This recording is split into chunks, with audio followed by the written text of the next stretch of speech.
ये पंखे वंखे जो है इनको बेच के कोई करोड़पति बनता है नहीं बनता है? तो जब इनमें से एक एक चीजों को बेच के कोई करोड़पति बन सकता है तो हम तो ये सारी चीजें बेचने वाले हैं।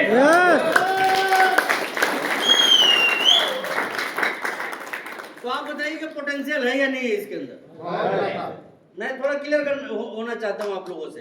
होता क्या है ना कि देखिए, करेंगे तभी जब समझेंगे, और समझेंगे नहीं तो कर भी नहीं पाए। नहीं समझेंगे तो क्या होगा? समझाने आप जाएंगे, लोग आप ही को समझा के भेज देंगे। होता था हम लोगों के साथ। देखिए, मैं 19 साल में आया था आरसीएम में। अब तो मैं थोड़ा दिखने में ठीक ठाक भी लगता हूँ शायद। 19 साल की बात मैं करूँ, कमर मेरी 27 की थी, ठीक से मुझे भी नहीं आई थी, और बड़ी अजीब सी चीजें होती थी कि समझाने में जाता था कि देखिए इस प्लान से कैसे एक व्यक्ति लखपति बन सकता है, करोड़पति बन सकता है। लोग मुझे समझाते थे कि कैसे तू भिखारी बन जाएगा, तेरा दिमाग खराब है। और यही चीज मैं आपको भी कहना चाहता हूँ दोस्तों कि होता क्या है कि देखिए, जब चीजों को हम दूर से देख रहे होते हैं, अनजान होते हैं, तो कभी भी बात अपने ध्यान में नहीं आती, समझ में नहीं आती। आज एक व्यक्ति को आप बोलिए कि 3 करोड़ रुपए लगा के पेट्रोल पंप खोल लो, वहां से लाख रुपए कमा सकते हो, आसानी से कोई भी मान ले। किसी को भी आप बोलिए कि 1-2 करोड़ इन्वेस्ट करके किसी मोटरसाइकिल का शोरूम ले लो, लाखों रुपए कमा सकते हो, वो भी आसानी से मान जाएगा। हालांकि कमा नहीं पा रहे हैं लोग। 3 करोड़ लगाने वाले भी नहीं कमा रहे हैं, और ये 1 करोड़ 2 करोड़ वाले भी नहीं कमा पा रहे हैं। लेकिन किसी को ये समझाने का प्रयास कीजिए कि सिर्फ दुकान बदल के, आदतों को बदल के और बातों को बदल के आप करोड़पति बन सकते हैं। और मैं भी यही चाहता हूं कि कोई ना माने। मैं अभी रास्ते में पाठक सर से यही बात कर रहा था कि मैं भी यही चाहता हूं कि अभी तो तत्काल कोई भी ना माने। जानना चाहते हैं क्यों? 24 वर्षों के करियर में मेरे ऐसा बहुतों बार हुआ जब लोग बाग आए मेरे पास निराश होकर, परेशान होकर कि सर जोर तो बहुत लगाते हैं, लोग समझते ही नहीं, मानते ही नहीं। अब देखिए, लोगों का समझना और लोगों का ना समझना, लोगों का मानना और लोगों का ना मानना, वो एक अलग विषय है। लेकिन जो जानने और मानने की चीज है, उसके तरफ मैं आपका ध्यान ले जाना चाहता हूँ। जिस देश में हम सभी लोग रहते हैं, इस देश की आबादी कितनी है ना? 40-45 में तो कोई डाउट नहीं है ना? 140-45 करोड़ के आसपास की आबादी, 150 करोड़ भी जा सकती है। संपन्न आबादी है संपन्न लोगों की? 90% आबादी हमारी 15,000 से नीचे कमाती है। कितनी? 90% आबादी 15,000 से नीचे कमा पाती है या बचा पाती है? 90%। आप लाख कमा के भी नहीं बचा पा रहे तो आप भी उसी 90% में हैं। भ्रम में मत रहिएगा कि मैं बहुत ज्यादा कमाता हूं।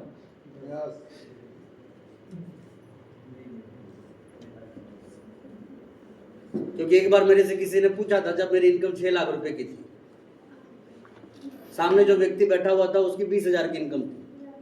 उसने कहा सर आप तो मेरे से 30 गुना ज्यादा कमाते हैं। कितना? 30 गुना।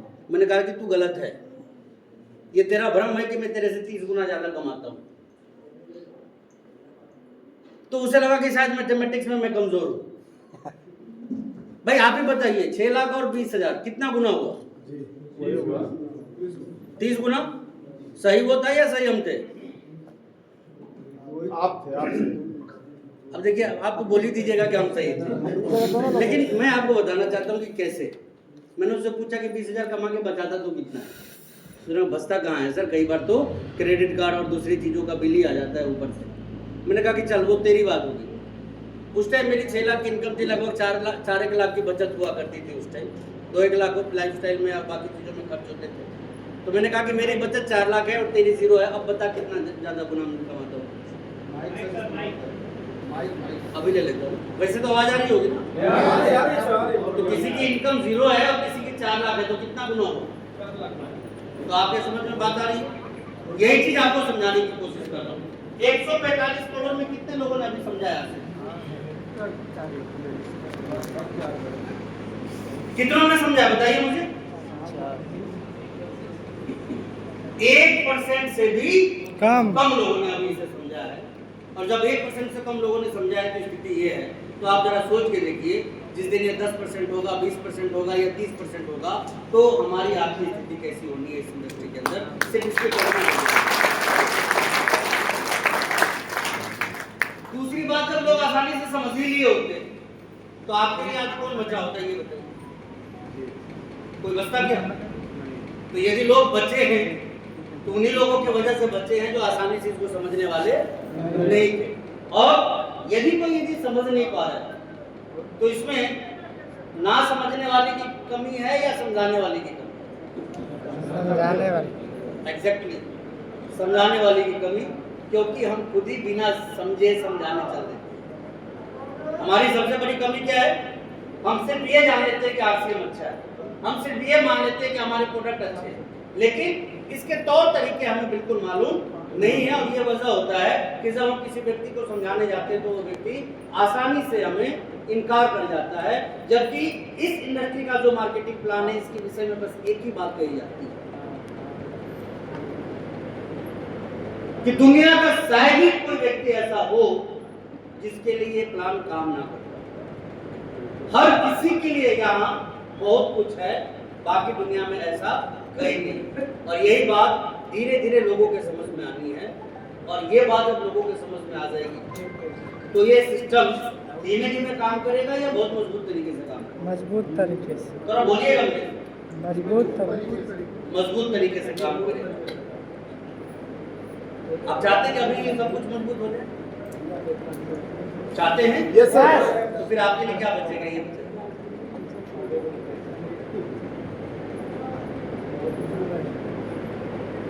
अभी मेहनत के दम पे चलने दीजिए। किस चीज के दम पे? मेहनत के दम पे, नॉलेज के दम पे इसको चलने दीजिए। वजह बहुत ही साफ है। देखिए, दुनिया की कोई भी अमीर बनने वाली चीज पहले किसके हाथ में आती है? अमीरों के हाथ में आती है, और तब जाके वो गरीबों के समझ में आती है। ये उल्टा सिर्फ इस इंडस्ट्री में हुआ है कि ये पहले गरीबों के समझ में आई है और आगे चल के अमीरों के समझ में आई। लेकिन ये मौका हमें ग्रैब करना चाहिए, इसको भी छोड़ देना चाहिए? ग्रैब करना चाहिए। और यहाँ पे यही चीज आपको समझना है कि क्या पैसा आएगा तभी हम आरसीएम करें, या बगैर आए भी करना चाहिए? बगैर आए भी करना। लाखों करोड़ों शुरुआत में किसी के नहीं आते, मैं आपको खुल के बता देना चाहता हूँ। ये कंप्लीट नेटवर्क के पैटर्न पे काम करने वाला अपनी इंडस्ट्री है, और इस चीज को आप भली बात समझ लीजिए। जितना जल्दी समझेंगे उतना ही आपके लिए आसान होगा। यही वो वर्ड है जिसके दम पे ये बात कही जाती है कि चाहे आप पढ़े लिखे हो, चाहे अनपढ़ हो, बड़े हो, छोटे हो, औरत हो, मर्द हो, गांव में रहते हो या शहर में रहते हो, हर कोई के लिए समान अवसर उपलब्ध करवाता है।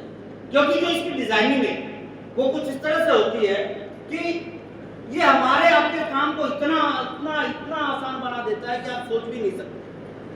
इसकी खूबसूरती की तो मैं जितनी भी बातें आप लोगों से करूं शायद कम पड़ जाए। बहुत से लोगों को लगता है बेकार काम है, तो मुझे बताइए कि सही कौन सा? आरसीएम यदि खराब है तो सही हम किसे मानते हैं? बताइए। दुकान करना, नौकरी करना।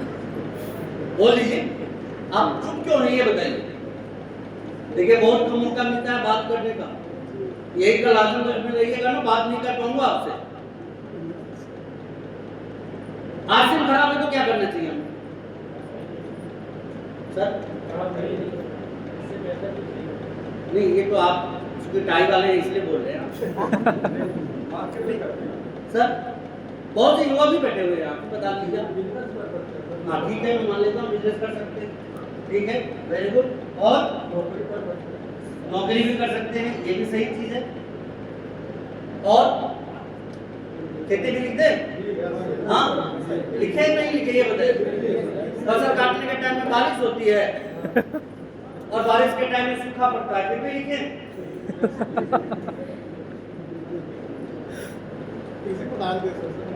नहीं तो उसको पैसे को मत कोई। भारत एक कृषि प्रधान देश है, यही है ना? यस। सहमत है हम लोग इस बात से? यही दुआ करना। किताब में पढ़ लिए, मान लिए, यही है ना? अच्छा, कृषि प्रधान देश है, चलिए ठीक है। कृषि प्रधान देश बोलते किसको है? नहीं, कृषि प्रधान का मतलब ये होगा कि यहाँ की ज्यादातर लोग किस पे डिपेंड हो? खेती पे डिपेंड। क्या ऐसा मानते हैं कि हमारे यहाँ भी है? नहीं। कितना खेत है लोगों के पास?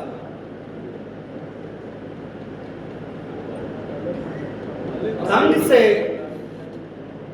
लोग पूरे साल धनिया और पुदीने की चटनी खा ले, इतना भी खेत नहीं है लोगों के पास। पूरे साल की बात कर रहा हूं। चंद लोगों के, एक गांव में कितने लोगों के पास इतनी जमीन है कि उनका पूरा परिवार उस जमीन पे आराम से जी ले? लिमिटेड लोगों के पास। 1000 लोगों का गांव है तो 10 लोगों के पास है। और उसके बाद भी क्या बोलते हैं, हमारी जो व्यवस्था है ना कुछ इस टाइप की है, हमारा जो माइंडसेट बन गया है ना कुछ गलत माइंडसेट बन गया है। हमारे यहाँ किसान किसको बोला जाता है मालूम? जिसको नौकरी नहीं मिली और जो बिजनेस नहीं करता है वो बाय डिफॉल्ट अपने आप को किसान मान लेता है, भले ही उसके पास जमीन हो या ना हो। तो इस गफलत में पड़िएगा मत। और मैं अच्छी बात आपको ये बताना चाहता हूं कि बहुत सारी हमारी गलतफहमियां, देखिए पैसे तो आएंगे, डेफिनेटली आएंगे, बाद में आएंगे, लेकिन बहुत सारी गलतफहमियां जो ना जाने कितने सालों से चल रही है, वो गलतफहमियां आरसीए में आने से निकल जाएगी आपके दिमाग से। ये बात ये जो पैटर्न है ना नेटवर्क मार्केटिंग का पैटर्न है। नेटवर्क मार्केटिंग की शुरुआत दुनिया में आज से तकरीबन 65 साल पहले। कितने साल पहले? 65 तकरीबन, थोड़ा कम ज्यादा हो सकता है, कैलकुलेशन में नहीं जाऊंगा। और आप जान के हैरान होंगे कि दुनिया के जितने भी डेवलप्ड कंट्रीज हैं उन सारे देशों में एक बहुत बड़ी भागीदारी है किसी की, तो वो डायरेक्ट सेलिंग और नेटवर्क मार्केटिंग। और वही नेटवर्क मार्केटिंग जब हमारे देश में आता है तो लोग हंसते हैं, बेवकूफों का काम। किसका काम है? अच्छा, अच्छे खासे समझदार को भी लोग बेवकूफ बना देते हैं या मान लेते हैं जब वो हासिल करना शुरू करते हैं। कभी आपका सामना ऐसे लोगों से हुआ या नहीं हुआ? बस क्या जरूरत है, इतनी अच्छी नौकरी है, इतना अच्छा बिजनेस है, आपसे तो ऐसी उम्मीद नहीं थी। इस तरह की बात सुनते हैं नहीं सुनते आप? अरे क्यों सुनते हैं? लोग राय ऐसे रखते हैं ना इस इंडस्ट्री के ऊपर जैसे पूरा खानदान नेटवर्क मार्केटिंग पे पीएचडी करके बैठा हुआ। बड़ी बड़ी डिग्रियां इनके पास में। देखिए मेरे पिताजी रेलवे प्रोटेक्शन फोर्स में थे, गवर्नमेंट जॉब थी, और मैं जिस पारिवारिक परिवेश में रहा हूँ, मेरा क्योंकि ज्वाइंट फैमिली तो हम लोगों का कल्चर ही रहा है, 40 लोग गवर्नमेंट जॉब में थे मेरे परिवार में। और उसके बाद भी मेरे पिताजी की दिली ख्वाहिश यही थी कि बेटा पढ़ लिख के कोई नौकरी करे। मैं आपसे पूछना चाहता हूँ कि बीइंग ए फादर, किसी रास्ते पे चलते हुए आपके पाँव में कांटे चुभे, आप इसे कितने पिता चाहेंगे कि उसी रास्ते पे उनका बच्चा भी चले? कोई नहीं। या किसी चीज को छूने के बाद हाथ जले, तो आप में से कितने लोग चाहेंगे कि उनका बच्चा भी उसी चीज को छूए? तो जिस काम को करके जिंदगी भर आप असंतुष्ट होते हैं, आप क्यों सोचते हैं कि आपका बच्चा भी वही जिंदगी?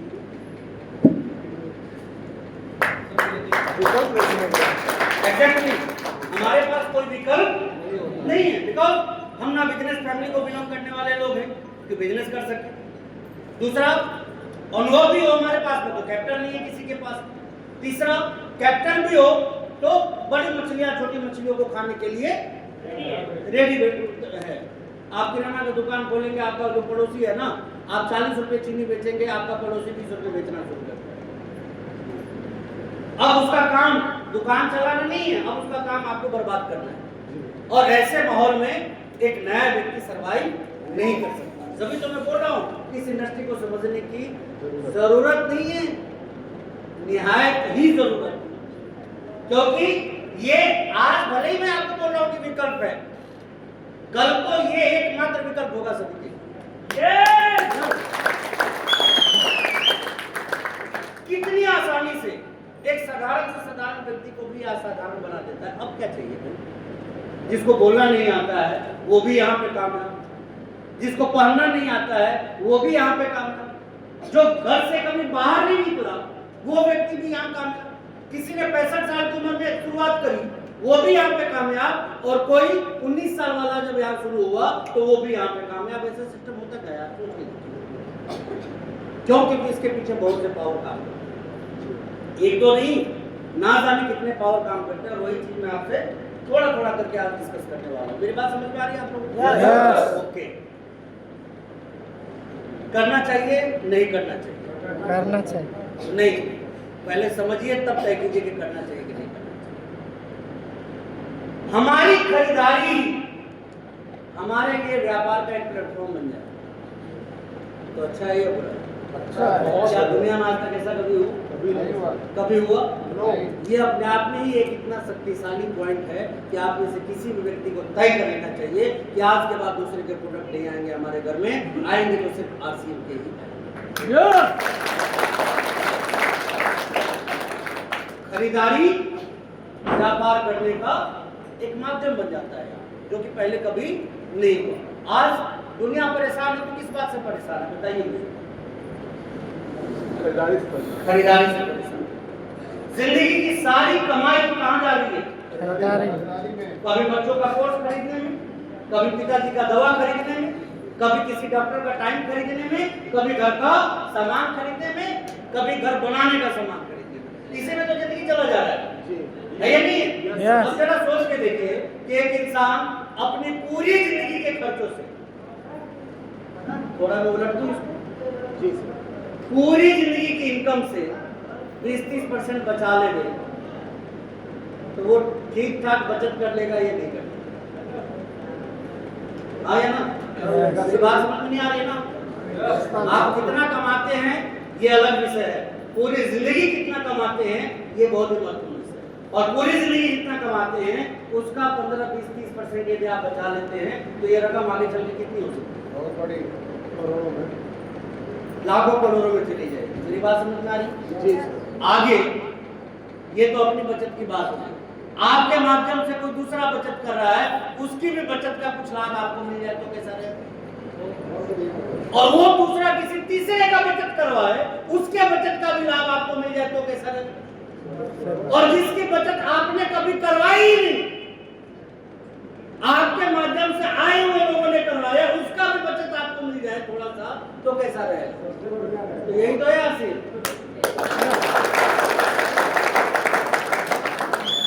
दिक्कत क्या आती है? बताना पड़ेगा। दिक्कत क्या आती है? बताना पड़ेगा, समझाना पड़ेगा। तो क्या चाहते हैं ना बताए या ऐसा आपने कभी किया नहीं? मैं आपसे पूछना चाहता हूँ, याद कीजिए उस दिन को जिस दिन आपने एक जूता खरीदा था मार्केट से, कितने लोगों को बताया था आपने? और बताया था या नहीं ये भी बता दीजिए। बताया। जब आपने एक शर्ट खरीदा आपने अपने दोस्तों को बताया या नहीं बताया? बताया। कई बार लोगों ने पूछा ये वाली इतनी सारी पटी हुई है, आप साड़ी लेके आती हैं, कई लोग पूछते हैं नहीं पूछती है कहाँ से ले आई, कितने में ले आई, अच्छा है खराब है, ना जाने कितनी। मुझे कई बार तो ऐसा होता है कि साड़ी खरीदने में जितना वक्त नहीं जाता उससे ज्यादा वक्त उसके विषय में बताने में चला जाता है। लेकिन जरा सोच के देखिए, बताने से आपका कभी भला हुआ? भला होता है किसका? दुकानदार का होता है। किसका होता है? दुकानदार। और वही भला यदि RCM का प्रोडक्ट हमें से कोई भी बताने लग जाए तो अपना भी होता है, अपने परिवार का भी होता है और उस व्यक्ति का भी हो रहा होता है जिसको हम बता रहे हैं। इन सारी चीजों में बुराई कहाँ है मुझे बताओ? या कोई ऐसा काम जो हम करते नहीं? सारे काम पहले से कर रहे हैं या नहीं कर रहे? कर रहे हैं या नहीं कर रहे? भाई आप मोटरसाइकिल लेके आते बताते कि नहीं कि कौन सी शोरूम से लिया आपने? जी जी बताते। कितने में लिया बताते या नहीं बताते? सारी चीज मतलब एक प्रमोटर हर कस्टमर के अंदर छुपा हुआ रहता है, ये बात दिमाग में रख करके। एक प्रमोटर जो है वो हर कंज्यूमर के, हर ग्राहक के ज़हन में बसा हुआ होता है, उसी को हम एक व्यापारिक प्लेटफॉर्म दे देते हैं तो जिंदगी में जीरो से हीरो बन जाते हैं ऐसे प्लेटफॉर्मों की वजह से। मालूम है मैं बहुत बोलता था बचपन में, कई बार जहां नहीं बोलना होता था वहां भी बोल देता था। लाइक घर में गेस्ट आए हैं, मिठाई का प्लेट उनके सामने रखा हुआ है, अब छोटे थे बर्दाश्त होता नहीं था तो पूछ लेते थे खाइएगा नहीं क्या? माँ पिताजी उस टाइम गुर्राते थे, गुस्साते थे, लेकिन अब किसी गेस्ट से आप पूछ लीजिएगा कि खाइएगा नहीं क्या तो फिर वो क्या करेगा? और ऐसे आदतों की वजह से मालूम क्या होता था? बाद में बड़ी कुटाई होती थी जब गेस्ट चले जाते थे। एक बार तो मैंने कसम खा ली, क्या घर में आग भी लग जाएगा तो भी बोलूंगा नहीं। लेकिन जब आसिम के ट्रेनिंग में बैठा और उसमें बैठने के बाद बताया गया कि बोलने का भी पैसा मिलता है, क्या करने का? बोलने का भी पैसा। कब्र से आत्मा निकल के बाहर आ गई। अब आप बताइए आपको बोलना आता है या नहीं आता? आता है ना? बस ये तय कर लीजिए कि आज के बाद बोलना किसके लिए? अमिताभ बच्चन के लिए, सचिन तेंदुलकर के लिए, आईपीएल के लिए, वनडे के लिए, टेस्ट के लिए, समाजवादी पार्टी के लिए या भारतीय जनता पार्टी के लिए, इन लोगों के लिए बोलना है या फिर आरसीएम के जीओटी के लिए बोलना है, इना साबुन के लिए बोलना है, ट्रीटमेंट्स के लिए बोलना है, हेल्थ कार्ड के लिए बोलना है, गामा रिपोर्ट के लिए बोलना है? वो तय आपको करना है। जैसा बोलेंगे वैसा आपके साथ होगा। समाजवादी पार्टी और भारतीय जनता पार्टी करेंगे, कई बार गोली भी चल सकती है, और गामा ओरिजिनल और ड्यूटी चार्ज करेंगे तो कई बार होली भी हो सकती है। ये चीज दोनों में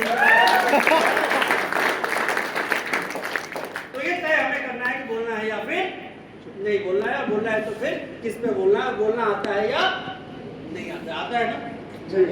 ये सीखना पड़ेगा। आता है। नहीं, बोलना में नहीं सीखना है, कैसे बोलना है ये सीखना।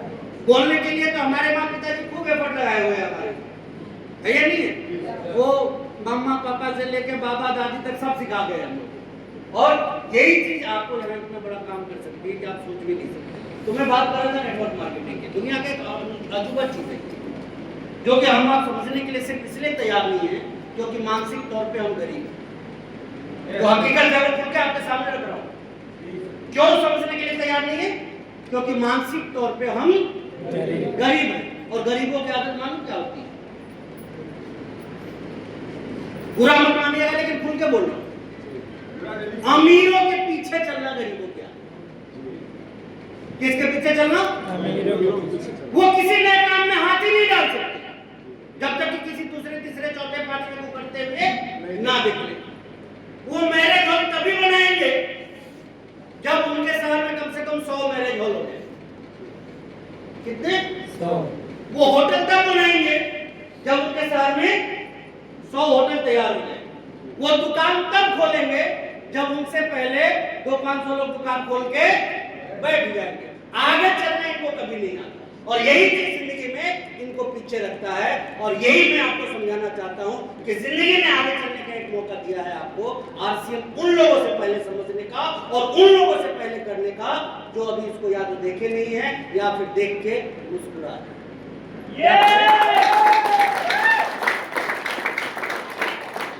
आप हैरान हो जाइएगा, मेरे कई रिश्तेदार, मेरे कई जानकार आज भी इसी दिन के इंतजार में है कि कब कंपनी बंद हो।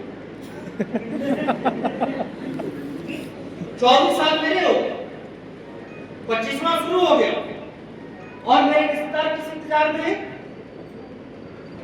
कंपनी कब बंद होगी। कई तो बेचारे खुद ही बंद हो गए, दुनिया से चले भी गए बेचारे। लेकिन आरसीएम कम दिन प्रतिदिन बढ़ते जा रहा हो, क्यों ना बढ़े?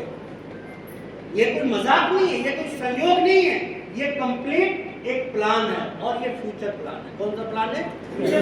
भविष्य का प्लान है, जिसको कि लाया ही भविष्य को देख के गया है कि भविष्य में क्या क्या होना है। इसकी एक छोटी सी झांकी दिखाने की कोशिश कर रहा हूँ। खुल के बजाइए। नहीं,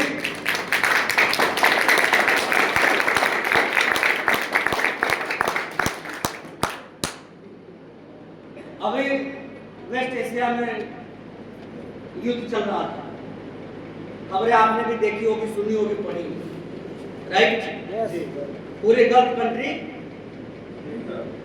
युद्ध से परेशान थी, और आप हैरान हो जाएंगे, डाटा है मेरे पास, पूर्वांचल से काफी लोग गल्फ में हैं, बहुत ज्यादा, ज्यादा नहीं, बहुत ज्यादा। क्या होगा? युद्ध तो खत्म हो गया, अब क्या होगा बताइए मुझे? सब कुछ पहले जैसा नहीं, महंगाई तो बढ़ के फिर ठीक हो जाएगी, महंगाई बढ़ के फिर ठीक हो जाएगी, लेकिन क्या सब कुछ पहले जैसा हो जाएगा? नहीं। क्यों नहीं होगा मैं बताना चाहता हूँ। Why to do RCM? समझिएगा RCM क्यों करना है मुझे। ये दुनिया जैसे जैसा बदल रही है, जैसे जैसे परिवर्तन के दौर में हम सारे ही लोग आगे बढ़ते जा रहे हैं, क्या हमारे काम के तौर तरीके पहले जैसे ही रहे या बदल गए हैं? और ये थोड़े मोड़े बदले हैं या बहुत ज्यादा बदलते हैं? और इतने सालों में जब हम इतना बदले हैं तो अगले कुछ सालों में और बदलेंगे या नहीं बदलेंगे? इतना तो समझ में आ रहा है ना हम सभी को। अभी क्या लगता है, जैसे कि आपने सुना होगा कि 1 करोड़ 1 CR से ज्यादा भारतीय गल्फ कंट्रीज में रहते हैं। टाटा के आपको ये पासपोर्ट डिपार्टमेंट का आंकड़ा है कि भारत से कितने लोग गल्फ कंट्री में रहते हैं? 1 करोड़ से। अब ईरान से लेकर तेहरान तक, सॉरी यूएई तक, कुवैत से लेकर बहरीन तक, जो भी है, ये सब जब अब खड़े होंगे तो ये 1 करोड़ 2 करोड़ हो जाएंगे। क्या लगता है, मैं बताऊं? ये हो जाएंगे तो 70 लाख कहां जाएंगे और क्यों आएंगे बताऊं? जानना चाहते हैं? जी यस। आप बताइए, आपके पॉकेट में जो मोबाइल फोन है, इसके पहले वाला जो फोन था वो कैसा था? इससे बेहतर था या नहीं था? आपके घर में जो आज टीवी है लगी हुई, इसके पहले वाली टीवी अच्छी थी या आज वाली अच्छी है? आज वाले। 20 साल पहले जब अपने घर में हाथ लगाया था तब वाला काम ज्यादा अट्रैक्टिव था या अब वाला ज्यादा अट्रैक्टिव है? मैसेज क्या है, जानना चाहते हैं? बहुत से काम हमारे इसलिए चल रहे होते हैं कि पुरानी चीजें हमारे यहाँ पड़ी रहती।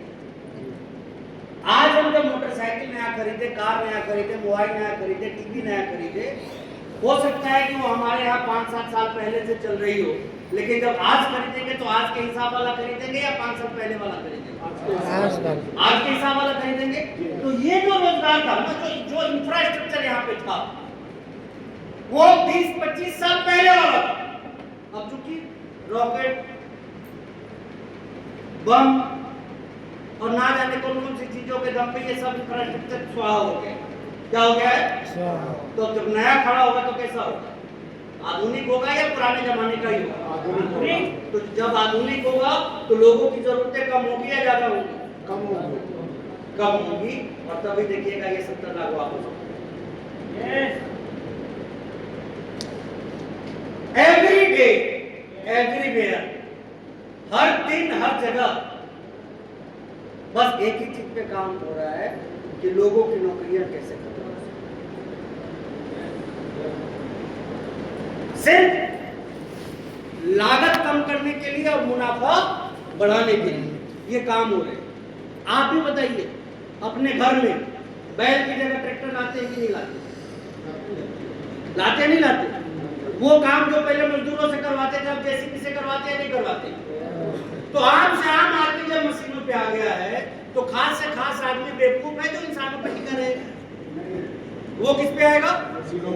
और जब वो मशीनों पे आते जाएंगे तो आपके लिए क्या बचेगा, ये जरा सोच के बताइए। कौन सा काम है जो आप कर लेंगे? छोटे से छोटे, बड़े से बड़े, रोटी मशीन बना रही नहीं बना रही? हाँ, सामान मशीनें बेच रही है, हिसाब किताब मशीनें कर रही है। ऐसे ऐसे दुकान खुलते जा रहे हैं जहां इंसान नाम का कोई चीज ही नहीं। इंसान की जरूरत सिर्फ उसको खरीदने के लिए, इससे ज्यादा किसी भी चीज के लिए नहीं है। आप बताइए कहां नौकरी करनी है? ये वेतन जो कम होते जा रहे हैं, ये बेरोजगारी जो बढ़ती जा रही है, ये किसकी वजह से बढ़ती जा रही है? और किसी में दम है तो बताइए कि मशीनों को बम का भरना रोक के दिखा देते। ये कम होगी या ज्यादा होगी? तो आने वाले समय में बेरोजगारी कम होगी या ज्यादा होगी? क्या करेंगे? नौकरी कर लेंगे तो पहले से कम हो रही है। हाँ, भारत पाकिस्तान का युद्ध हुआ, कितनी पाकिस्तानी सैनिक भारत में आई थी ये बताइए? कोई आया था? कितने भारतीय पाकिस्तान के? कोई गया? लेकिन युद्ध हुआ कि नहीं हुआ? यानी कि जहां 16-18 लाख लोग अभी काम कर रहे हैं प्रत्यक्ष रूप से, अप्रत्यक्ष रूप से तो ना जाने कितनी, वहां भी अब इंसान की जरूरत नहीं है। ट्रेनों में आप चलते हैं, आप बताइए रेलवे स्टेशन नहीं कह रहे आप? आजमगढ़ ना, आजमगढ़ स्टेशन पॉपुलेशन पहले से छोटा है या बड़ा हो गया? बड़ा ट्रेनें कम हो गई ज्यादा हो गई? ज्यादा पैसेंजर कम हुए ज्यादा हो गए? ज्यादा आना जाना कम हुआ ज्यादा हो गया? ज्यादा टिकट काउंटर कम हुआ या ज्यादा हो गया? कम हुआ टिकट काउंटर कम कम हुआ हुआ ईवीएम मशीन चालू तो आप बताइए, वो काउंटर के पीछे जो इंसान बैठता है उसका नौकरी का क्या हुआ? अच्छा मेट्रो में चले हैं आप लोग? यस ट्रेन में भी चले होंगे? यस हाँ, मेट्रो में कितनी बार बिना टिकट के चले हैं आप? एक बार भी नहीं क्यों नहीं चले हैं? वहाँ क्योंकि पे वहाँ टिकट कौन चेक करता है? मशीन और फ्री में कहाँ चलते हैं? रेलवे क्यों? आदमी चेक करता है क्योंकि वहाँ आदमी चेक कर रहा है। तो आप बताइए, जरूरी भी है और मजबूरी भी है इंसानों को हटाना। जरूरी भी है। मजबूरी है अभी नोएडा में 3 दिन पहले फैक्ट्रियों में आग लगा दी गई। किसने लगाया? अच्छा हुआ या बुरा हुआ? और वेतन तो बढ़ गया। मैं अभी सबसे बात कर रहा था रास्ते में, जब देखिए आधे की नौकरी चली गई, क्योंकि अब कंपनियां किसको लगा लेंगी वहां पे? मशीनों को लगा लेंगी। यही समझना है कि आने वाले टाइम में फिर हम आप क्या करेंगे। ना जमीन है, ना पैसा है, ना मकान है, ना दुकान है, कुछ भी नहीं है। जीवन तो है ना, क्या कीजिएगा? और तब करे, उससे बढ़िया है कि अब करे। यस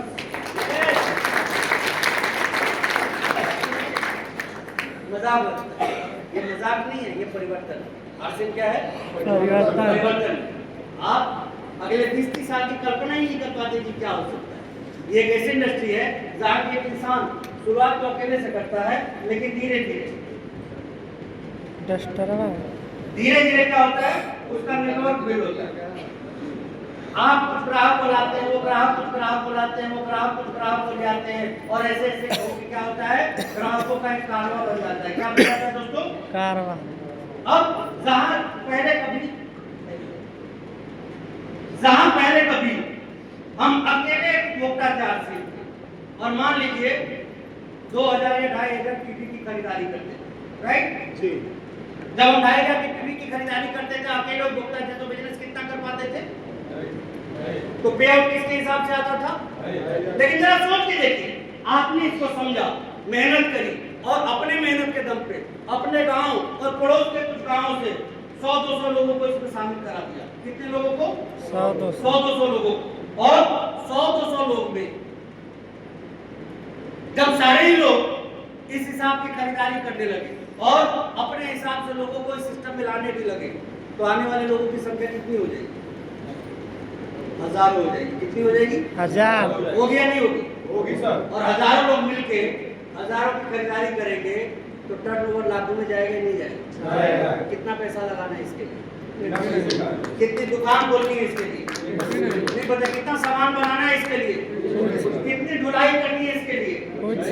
अकाउंटिंग करना होगा इसके लिए? इन्वेस्टमेंट? नो। कुछ भी नहीं। खड़ा पैसा आता है इस इंडस्ट्री में। क्या आता है? बड़ा पैसा।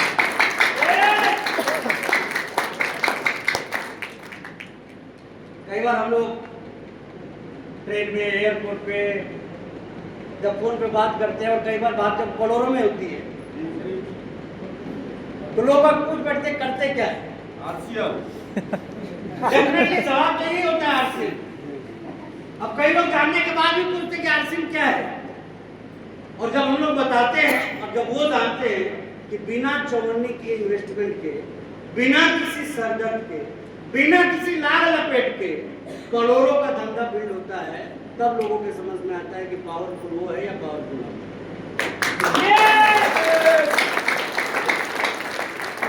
लेकिन दुर्भाग्य मालूम कहां छुपा हुआ है? जब हम छोटे होते हैं, जब हम शुरुआती दिनों के खिलाड़ी होते हैं, ना जाने किस किस तरह से लोग आपको समझाएंगे।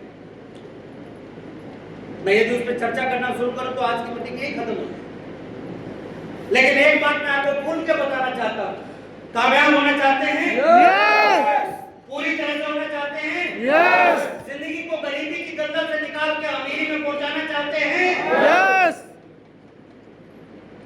गेंडे की खाल ओढ़नी पड़ेगी। गेंडे गेंडे की बुलेट प्रूफ। कैसा गेंडे का फल क्या कैसा होता है? कोई आके मजाक उड़ाया, कोई फर्क नहीं पड़ता। कोई आके कमेंट्स किया, कोई फर्क बोलिए मेरे साथ, कोई फर्क नहीं, कोई आके हंसना शुरू किया, कोई फर्क नहीं, कोई आके समझाना शुरू किया, कोई फर्क नहीं। बस याद रखना है कि दुनिया में आपसे बड़ा समझदार कोई नहीं है, क्योंकि आप अपने घर का नमक भी लाते हैं ना तो उसमें भी 2-3 रुपए बचा के आते हैं।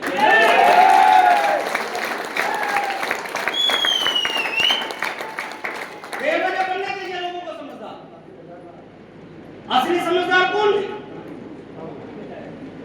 पैसा किसी ने लगाया, दुकान किसी ने खोला, सामान आप बेचवा के प्रॉफिट बुक कर लेते हैं, आपसे बड़ा समझदार कौन बताइए?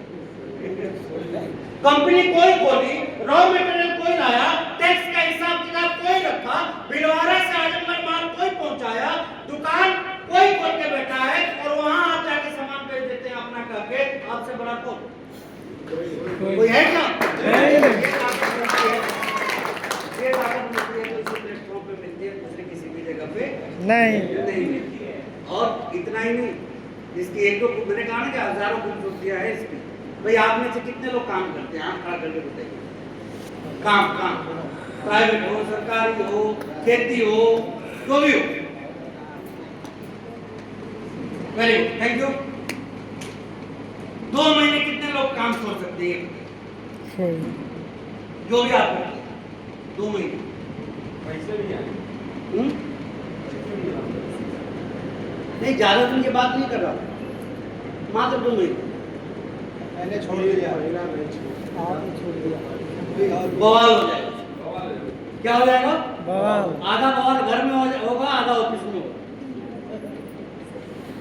घर वाली घर छोड़ के जाने के लिए तैयार रहेगी, ऑफिस वाले आपको भगाने के लिए तैयार होगा ही नहीं होगा। सोचिए ना, उस काम को आप 20 साल से कर रहे हैं, 30 साल से कर रहे हैं, 35 साल से कर रहे हैं, नहीं छोड़ सकते। 30-35 साल करने के बाद भी ड्यूटी मतलब ड्यूटी, टाइम मतलब टाइम, काम मतलब 35 साल छोड़िए, 3.5 साल आरसीएम करना, ये भयानक अंदाज में हो जाएगा। मैं 35 साल की बात नहीं करता, 3.5 साल आरसीएम कर लीजिए, फिर 2 महीने नहीं 6 महीने भी आराम कर लीजिएगा तो आपका काम चलता ही रहेगा। लोग मजाक बनाते हैं इस काम का, मैं कहता हूं दुनिया में इसके बराबर कोई काम ही नहीं है। आज मैंने आरसीएम किया, हाँ ठीक है, मैं स्वीकार करता हूं कि जिंदगी के जो शुरुआती जो दौर रहे ना वो बड़े संघर्ष भरे रहे, आसान नहीं था। 1000 मौके मिले थे आरसीएम को छोड़ने, एक तो नहीं, कितने? 1000 मौके। जब कोई अपना मजाक बना देता था, कोई कुछ कोई कुछ कोई कुछ। मेरी मिसेज मेरा डॉक्यूमेंट्री देखिएगा तो उसमें बोलती हुई आपको दिखेंगी कि उनके मायके वाले ने जब ये जाना कि लड़का क्या करता है तो लोग उनको समझाने लगे।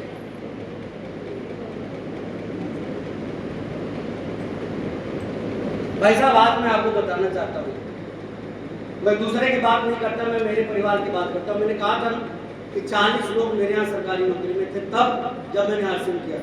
आज उन 40 लोगों की जिंदगी भर की कमाई एक तरफ रख दीजिए और मेरी आधी कमाई एक तरफ रख दीजिए, भारी पड़ जाएगी।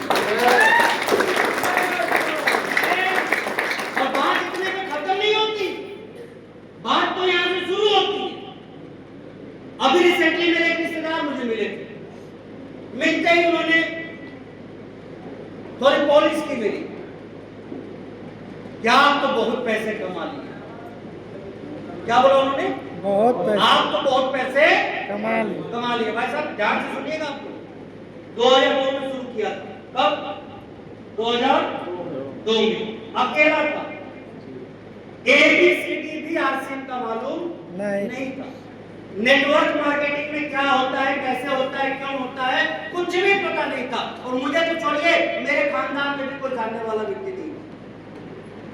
इतना कुछ होने के बाद भी आज लगभग 24 सालों में जिंदगी यहाँ पहुंच गई। कहाँ जानना चाहते हैं आप? जी। मेरे नेटवर्क में 200 से ज्यादा टेक्निकल एक्सपर्ट। बजाना है तो ढंग से बजाइए।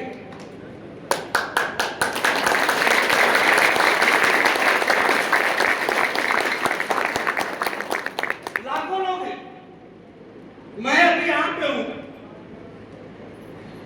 ना जाने मेरे कौन से साथी कहाँ क्या कर रहे होंगे, आई डोंट नो।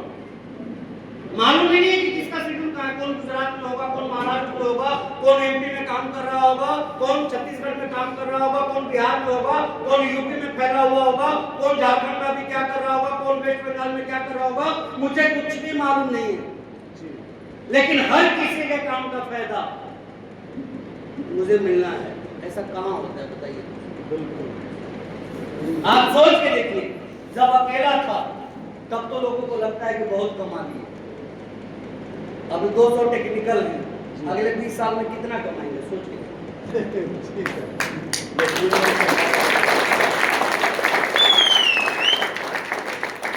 तब तो कितनों को बर्दाश्त ही नहीं हो पाए। और ये हकीकत, इतना ही नहीं, आप कंपेयर करके देखिए। मैं तो बार बार बोलता हूँ, देखिए आज से में छोड़ना भी हो ना तो एक बार समझ लीजिए, करने की बात नहीं कर रहा, किसी की बात कर रहा हूँ, छोड़ना भी हो तो एक बार समझ लीजिए। आप बताइए आज दुनिया किस पैटर्न पे आगे बढ़ रही है, इतना कुछ होने के बाद आगे भविष्य में नौकरियां बढ़ रही है या कम हो रही है, रोजगार के अवसर बढ़ रहे हैं या कम हो रहे हैं, खेती आपकी कम हो रही है या बढ़ रही है, हो रही है ना कम। दादाजी के दिन में कुछ और था, पिताजी के दिन में कुछ और गया, हमारे भाइयों के दिन में कुछ और आया, और हमारे भी 2-3 बच्चे तो उनके दिन में कमी होता जा रहा है ना। अब आप बताइए कि 100 करोड़ में आप में से कई लोग नौकरी नहीं ले पाए, 80 करोड़ में आप में से कई लोग नौकरी नहीं ले पाए, तो जब आपके बच्चे नौकरी के लायक होंगे ना, उस टाइम आबादी होगी 200 करोड़। कितनी? 200 करोड़। आप सोच के देखिए कि 80-100 में आप नहीं ले पाए तो 200 करोड़ में वो आपका नन्ना मुन्ना क्या करेगा। पढ़ाइए ना, पढ़ाइए, जितना पढ़ाना पढ़ा लीजिए, क्या कर दीजिएगा पढ़ाई। उतना पढ़ाने के बाद उसी स्कूल में टीचर को उसको नौकरी मिल जाए, इसकी भी गारंटी नहीं रहेगी। मैं आपको लिख के बता, ये हकीकत है और दुनिया इस डायरेक्शन में मूव कर रही है। लेकिन मुझे गर्व है, प्राउड है इस बात का कि मैंने एक ऐसा काम चुना जिसमें ठीक है मैंने संघर्ष देखा है, मैंने वो दिन भी देखा है जब भूखे प्यासे रह के आश्रम करना पड़ा था, मैंने वो दिन भी देखा है जब तपती धूप में 2-2, 3-3, 4-4, 100 किलोमीटर बाइक चलाना पड़ा है, मैंने वो दिन भी देखा है जब ये गोरा चेहरा धूप में काला हो जाता था और लोग बात हंसते थे कि पागल हो गया। मुझे वो वक्त भी याद है जब पिताजी का ओवरकोट यूज करता था सर्दियों के दिन में और प्लेटफॉर्म पे पेपर लगा के सो जाता था। मुझे आज भी याद है, बाकी सर मैं टाइम्स ऑफ इंडिया खरीदता था दुकान पे, व्हीलर्स वाला दुकान स्टेशन पे होता है, ट्यूसडे को उससे मांगते थे संडे का पेपर। अब दुकानदार भी ऐसा देखता था कि संडे का क्यों मांग रहा, संडे का मैं मालूम क्यों मांगता था उससे, संडे वाला पेपर 3 गुना मोटा होता और पढ़ने के लिए खरीदते नहीं थे, बिछाने के लिए खरीदते। तो पैसे ज्यादा चाहिए होते थे, दिन देखिए वो सारे के साथ। लेकिन आप मुझे बताइए, आज मैं करोड़पति हूं, पैसे की कोई तंगी नहीं है, नाम भी बढ़ा है इस इंडस्ट्री में, पहचान भी बढ़ा है, पैसा भी बढ़ा है, रुतबा भी बढ़ा है, सब कुछ बढ़ा है।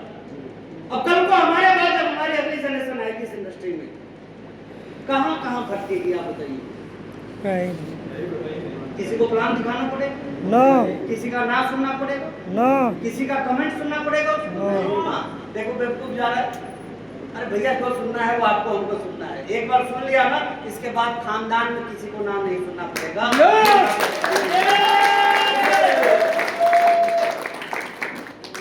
ये प्राउड फैक्टर सिर्फ यही है, इसके अलावा कहीं नहीं। अदरवाइज आपने नौकरी यदि ले भी ली है तो आपके बच्चे को आपसे बड़ा संघर्ष करना पड़ेगा उसी नौकरी को लेने के लिए। मानते नहीं मानते? आपने कारोबार कर भी लिया है तो आपके बच्चे को बहुत ज्यादा रोटी और पापड़ बेलने पड़ेंगे उस कारोबार को संभाले रखने में, बचाए रखने में। लेकिन आरसीएफ का कारोबार जब एक बार आपने खड़ा कर दिया तो आपका बच्चा काबिल हो या ना काबिल हो, पैसा तो आता ही रहेगा। ये इस इंडस्ट्री की पावर है और इसीलिए दुनिया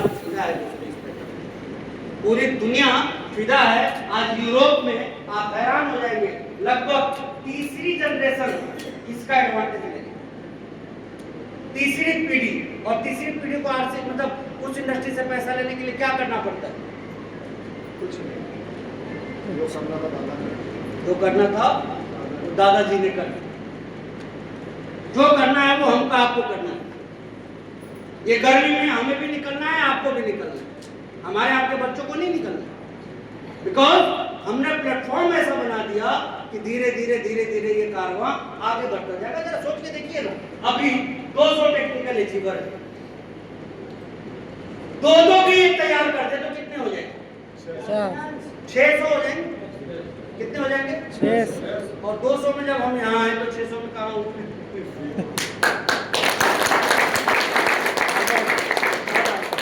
और वो होगा कि नहीं होगा ये भी बताओ। होगा।